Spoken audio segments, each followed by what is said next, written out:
All right, so this is the bracket I made that's going to go inside the car. So you can see it's set off at an angle that way and that way. So it's bolted in with one of the it's the rear driver's side bolt that holds down the whole boot assembly for the shifter knobs. And then this hole here is going to be what the cable actually runs through. All right. So getting it all together. So there's the little bracket held in with one bolt. If that turns out to be an issue, I'll drag the bracket out to the next bolt hole, but I think that's going to work all right. This cable here is a twist lock cable. I just got it from O'Reilly's. I think this one was 8 feet long, and the way I routed it, it's not perfect. I'll probably have to cut about a foot of it off, but it was plenty long. So kind of the way it's going to work, so it's bolted to the bracket there, and so the way it's going to work, at least in here, is to actuate the diff, you're going to pull it and then twist it. And what it does is when you twist this is kind of like a hex drive, and it basically is threading a piece of rubber into a bind, and that's what locks the whole thing down. So you can actually keep turning it if you need it to be tighter. You just push it back in. Before I put this together and forget, I had to use these big pair of channel locks to squeeze this boot in a little bit because it actually has a metal rod that runs all the way around. And so I had to bend this part of it in order to clear this so that the plastic cover goes on right. All right, so before it goes in, here is the original bracket. I used the plasma cutter to trim this bit out. You can see some slag on there that I didn't remember to clean off. So hogged that out, used 2 of the bolt holes from the vacuum cylinder, from where the little vacuum actuator bolted onto this. Used them to hold a piece of angle iron with 2 holes in it, so that's where this cable is going to be mounted. And so I guess just going over the routing real quick.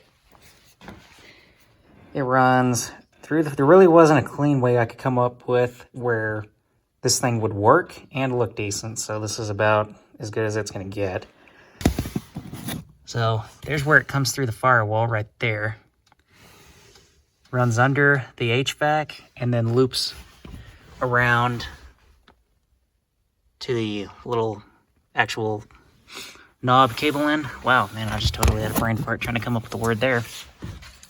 Okay, so I ended up having to cut this a bit shorter, and cutting this stuff is quite a pain. So I took 2 pairs of pliers, and I grabbed on either side of where I was cutting, pretty much butted the pliers right up against each other, and then basically leveraged the pliers against each other where it would stretch out this outer spring thing. So I stretched it out a good bit where you could clearly see all the individual coils, and then took a little hacksaw and gently cut through one of the coils without getting into the actual cable. So takes a minute to do that, huge pain, but I was able to get the outer part cut without tearing up the cable. All right, last night was a complete and total failure. So I got it all mounted up down here, but I couldn't put enough force on the cable for it to actually lock the front diff. And the way I've been checking that is I have this wheel off the ground, and my understanding is it's the passenger axle that gets locked in by this actuator. So whenever you pull on the cable, it locks this, and then I have the transfer case in 4-wheel drive, so it stops the wheel, and that way I know that it's actually engaged. But anyways, the downside of these cables is that have this solid metal core in them is you really need to minimize however many bends you have, and especially how sharp of a bend you have. So I think my problem was trying to make this curve down here. It was just causing a ton of resistance because I drug it all up here and it worked it worked a decent bit better. But down there, there was too much resistance. I mean, realistically, you weren't going to be able to get it into four-wheel drive. So then I was like, okay, well, I need to relocate this thing. So I took this bracket, but it's way too big because I'm going to try and mount it down here on the lower side of the wheel well, so this cable can just come straight out of the firewall and then tie onto this one, because this cable is a much better design. I think it actually has a legit stranded cable in it, and it can make sharper bends without any issue. So I rigged up this washer that I hogged out the hole and then hit the back side of it with the flap disc on the grinder to get the thickness right. Welded to a piece of angle iron. All of this is still the same, and then just drilled some holes in here for the clamp. So this, much more slender and smaller. I'm going to try and fit it down there somewhere, and we'll see if that ends up working. Okay, so using the pliers and the hacksaw took forever. So I used the little grinder here, the air-powered one, so you can meter the speed. And I used that thing, and I just went real slow and cut through the outer part of the cable until it was real thin, and then I just broke it by bending it around a little. Okay, I made a little bit of progress. I don't know if you can see that right there in the middle of the frame. So I had to put a little clamp there to hold the cable. Oh, are you gonna stay? Are you gonna stay? So this cable here is the one that locks the front diff, and it kept wanting to flop down over here. And if it does that and you turn the wheel, when all this comes over, it is probably going to break the cable, or at the very least, it's not going to be good for it. So I used a right angle drill, drilled a pilot hole, put a self-tapper in it, had a rubber isolated clamp there, and so that is now holding the cable out of the way. Because otherwise, it's going to get down into the tie rod, and it's going to be a bad day for it. Then I got the bracket done. So this is what we're looking at here.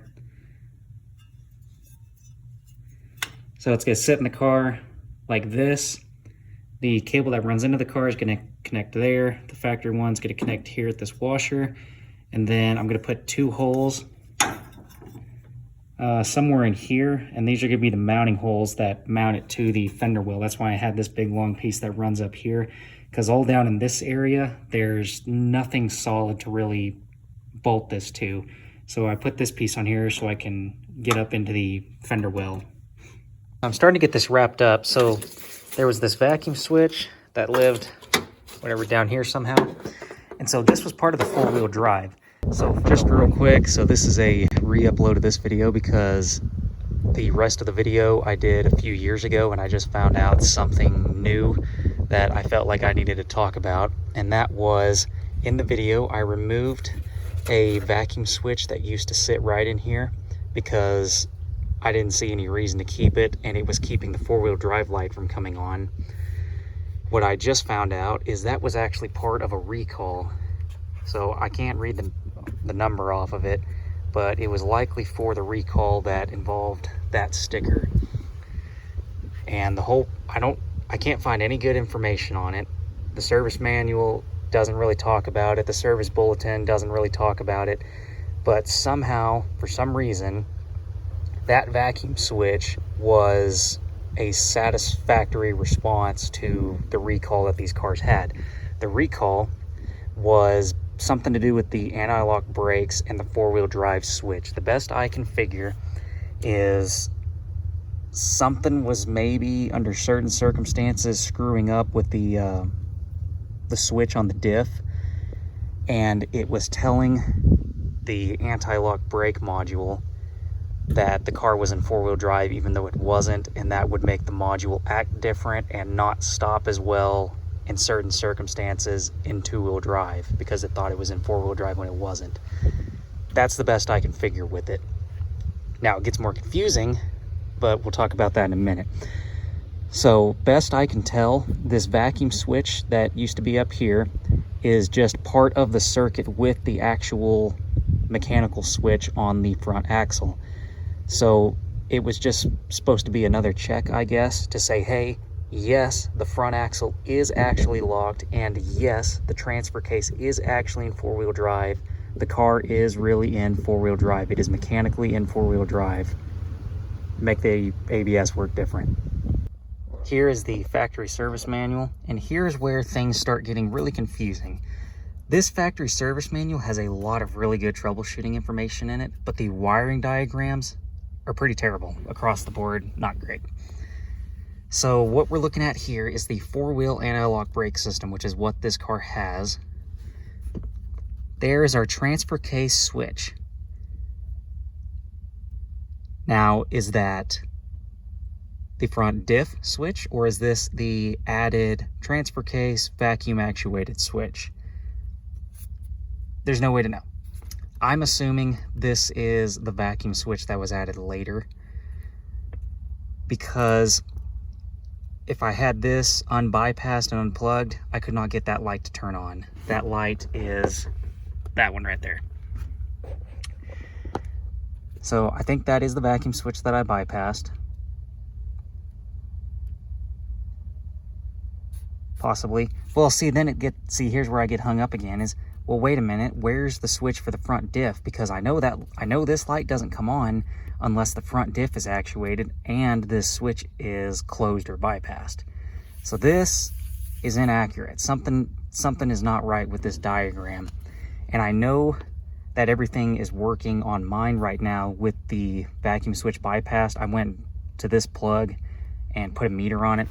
If you're gonna do a meter on anything with a computer in it, make sure you have your positive lead on the actual, setting for volts, ohms, diodes, and stuff. If I put this into one of these amp testing ports, then you will immediately burn something up. You'll blow the fuse in the meter, or you will kill the computer that you're connected to, because it basically makes a dead short. This port over here has resistance in it. That's what all of that Cat 3, Cat 4 symboling is. It just means you have a resistance in there. You're not going to kill anything. Anyhow, so I put the meter on this port, front diff disengaged. I had no voltage. I went ahead and pulled the lever out right here to actuate the front axle, and then I had voltage. So it's working just fine, but clearly the switch on the front axle has to be in this circuit, despite the fact that this diagram doesn't show it for whatever reason. So to add more confusion to this, I'm going to go over to the rear wheel anti-lock brake system. So this is not the ABS that this car has, because this is just if you had the ABS module for rear wheel brakes or rear wheel anti-lock brakes.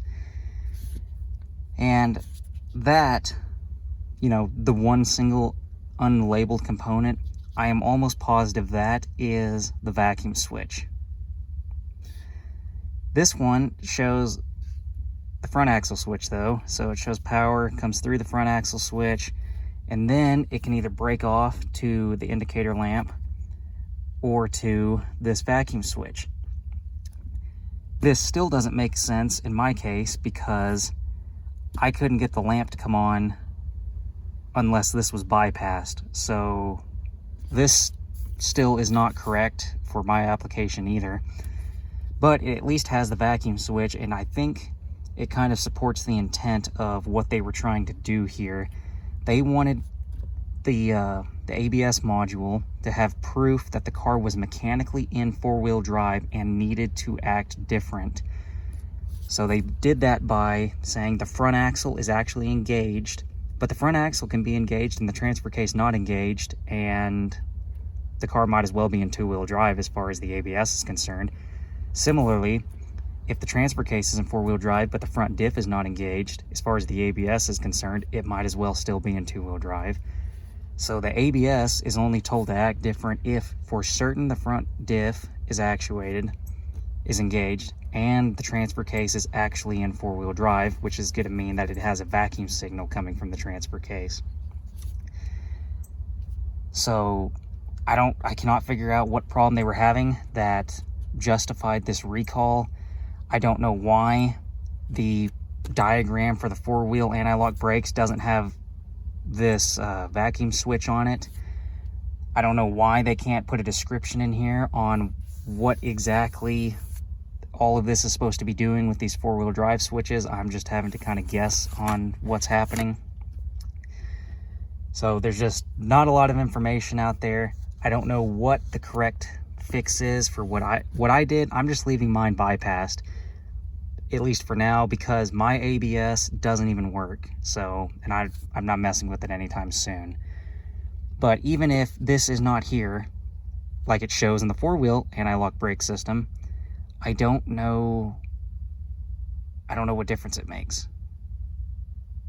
I mean, it still has this switch, but I don't understand it. So maybe if somebody else does, they can leave an essay down below on exactly what this nightmare is trying to accomplish.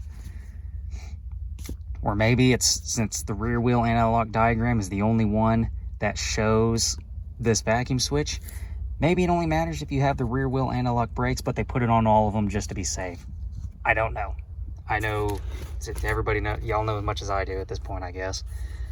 So it's a mess. I'm not sure what the best course of action is with it. I'm just throwing this in the original video and re-uploading it so you can do your own research and decide what exactly you want to do. Again, in my case, I don't care because my ABS doesn't work anyways. But even if my ABS did work, I don't see what problem we're going to have here. As long as, you know, if you know you're in two-wheel drive, but you see the lights on all the time, okay, maybe you need to do something about that, you know, not just ignore it. But anyhow, make your own decision. I'm not sure what the best course of action is. One thing though, in the update here, I did relocate this. This used to be pushed way back here, and I mounted it better to the floor so it does not flex around at all. And I actually cut away some of this plastic so I could scoot the bracket to the driver's side a little bit. I just used the side of a larger drill bit to slowly eat away this plastic until it was a pretty much perfect fit. So I'm really happy with that. And let's see if I can do this here.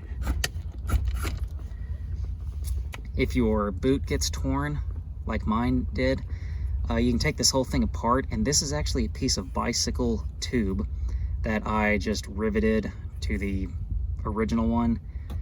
So you can put a little RTV or something on the edges of it underneath to really seal it up good if you want. But that fixed that hole there so I don't have so much hot air blowing in this thing. But anyways, sorry for that interruption. We'll get back to the other video. So for the light in the cab to come on, this switch had to be made, and the switch on the diff had to be made. So basically, there had to be proof that physically the diff was engaged and that it was getting a vacuum signal, meaning that the diff was supposed to be engaged. So I could have left this in and just ran a vacuum line to it, but it still would have relied on the vacuum line for the transfer case and all that stuff, and I'm trying to get rid of all that. So I ohmed this out, and it read like 0.4 of an ohm. Or sorry, scratch that. It read 1/10 of an ohm higher than what just connecting the leads together did. So I don't think this has any resistance in it. So I'm just getting rid of it, and then I just loop the wires together, and I'll tuck them back in here and tape them up. And then I left a note for me in the future, assuming I have amnesia and forget all this ever happened.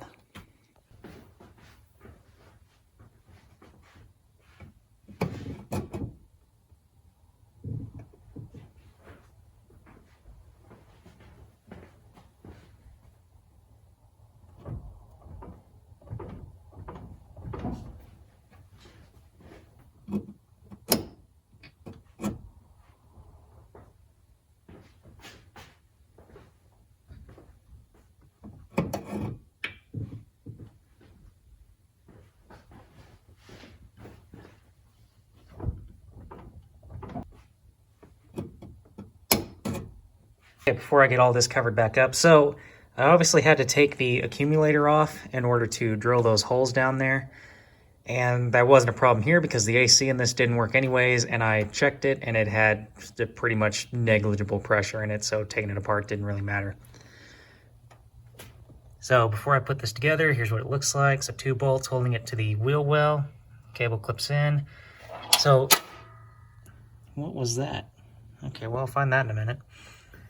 If it wasn't clear, that clamp right there and the one that holds the cable on the other end, they're just generic, I don't know what the technical name would be, just cable clamps for clamping stranded cable together. So this one here actually broke in half trying to clamp onto that solid rod, but I don't foresee that being an issue, so I just left it. And that rod still has that little clip on the end of it from earlier. So even if that somehow slips, it should still grab that clip. Everything has Loctite on it. I used blue Loctite on absolutely everything, and then hit all the threads, just the exposed threads with Loctite too. So hopefully none of it comes apart. I pretty much tuned the torque on that clamp there, where I would snug it up a little bit, and then I would try and move the cable, and then snug it up a little bit more and try and move the cable. And about the time, I quit tightening it when it started dragging a little bit because it was clamping onto the cable too hard, and then that's where I left it. So, and then I had to bend the bracket just a little bit to tweak it so it was more of a straight shot to that hole in the firewall. So my reasoning here with the spring, because that may not be clear. In the video of this thing actuating, you can see that the spring is stretched, and it's not until I walk around and, you know, move the wheel that it finally pops together. So that's why I wanted the spring in there, because otherwise you'd have to sit there and pull on it and wait for it to engage and then lock it. This way you can just pull it out, lock it, and as soon as it lines up, the spring's going to kick it in. And that's kind of how the vacuum diaphragm would have worked. The vacuum diaphragm would have just pulled on it, and as soon as it lined up, then it would have finished sucking it in. So that's why I wanted the spring there, just to make it a little more foolproof, that it wouldn't get partially engaged or something stupid like that. So that's the reasoning for the spring. The spring, pretty much all the hardware was either just scrap lying around or came from Lowe's. So all in all, I'd be surprised if I had more than probably $20 tied up in this thing as it is. Or scratch that, sorry. The cable itself, or the cable that runs into the cab, that was like $23, I think. So I probably, at worst, I probably have about $40 in this setup. And yeah, I love getting to the end of the job, and then you get to take the bolts that no longer have a home and throw them in the bolt bucket.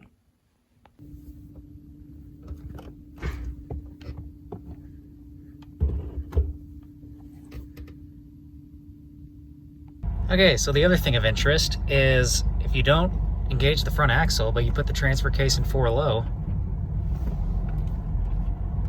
you have 2 low. So that's first gear.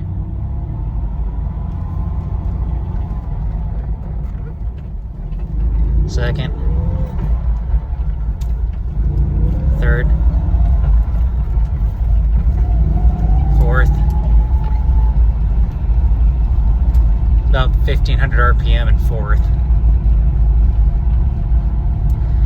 So practically the only time I think this would be nice is I have used this thing to scoot a trailer around before, and having 2 low would have been nice. So that way, you know, because I was on pavement, so I didn't want to be in 4 low, but having the extra torque just to save the clutch would have been nice.